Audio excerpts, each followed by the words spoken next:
আজিল বাড়ি হেলাল, আপনি একদম এই বিষয়টাই আপনার কাছে বলার কিছু নেই, কারণ আপনি এখানে নতুন কিছু অ্যাড করবেন না, কারণ আপনাদের সরকার, তিনি আপনার সরকারের অংশ, তিনি যেহেতু বলেছেন আপনিও এটাই বলবেন যে জাতীয় স্বার্থ রক্ষা করেই বিএনপি দেশ পরিচালনা করবে। আমি ছোট একটি প্রশ্ন এখানে করতে চাই, সেটা হচ্ছে যে পররাষ্ট্রমন্ত্রী হিসেবে দায়িত্ব নিয়েছেন ডক্টর খলিলুর রহমান, তার ব্যাপারে আপনারা যে একসময় অভিযোগ করেছিলেন, সেই অভিযোগের ব্যাপারটা কিন্তু আপনি বলবেন যে আপনারা কেন তাহলে তখন অভিযোগ করলেন, যেহেতু তাকে আপনারা এখন ক্যাবিনেটে নিলেন, সেটাকে তখন আসলে আপনারা পরবর্তী যাচাই করে দেখেছেন কি আসলে মূল ব্যাপারটা?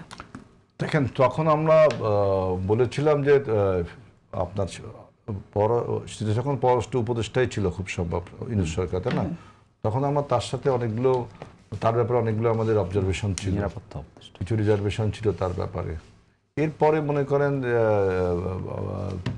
পলিটিক্সে আমাদের যে ফরেন পলিসি, যেটা যে বাংলাদেশ ফার্স্ট, উনি হয়তো বা এটার সাথে অ্যাগ্রি করছেন, বা সেই সময় যে এখন আপনি বলতে পারেন তিনি কি তখন বাংলাদেশ ফার্স্ট এই ফরেন পলিসি ছিল না, যে friends to all malice two নান, এটা আমাদের চিরকালীন একটা পররাষ্ট্রনীতি। এটার থেকে আমরা সরে আসছি, কিন্তু এখন ওইটা কিন্তু আর পররাষ্ট্রনীতি হিসেবে তুষারবাজ যারা বলছেন ওরা কিন্তু থাকবে না। আমরা এখন বাংলাদেশ ফার্স্ট।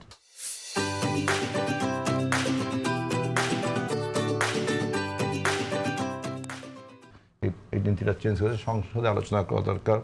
এখন আমাদের এই সমস্ত বিবেচনার সাথে পলিটিক্যাল যে প্রোগ্রামসগুলো আমাদের আছে, বিদেশের বন্ধু রাষ্ট্রের সাথে কূটনৈতিক সম্পর্কের ব্যাপারে আমাদের যে থিওরি, এই থিওরির সাথে নিশ্চয়ই তিনি একমত হয়েছেন। হয়তো আগে কোনো কোনো বিষয়ে দ্বিমত ছিল, এই জন্য তাকে হয়তো এই দায়িত্বটা দেওয়া তাকে তো আপনারা আগে বলেছিলেন বিদেশি নাগরিক, এবং বিদেশি নাগরিককে কেন এই দায়িত্ব দেওয়া হবে সেরকম অভিযোগ এনেছিলেন। সেই সময় মনে করেন তিনি, এখন যে তিনি দেশি নাগরিক, এখন তিনি ডুয়েল সিটিজেন মনে করেন না, ডুয়েল সিটিজেন ইলেকশন করতে পারে না।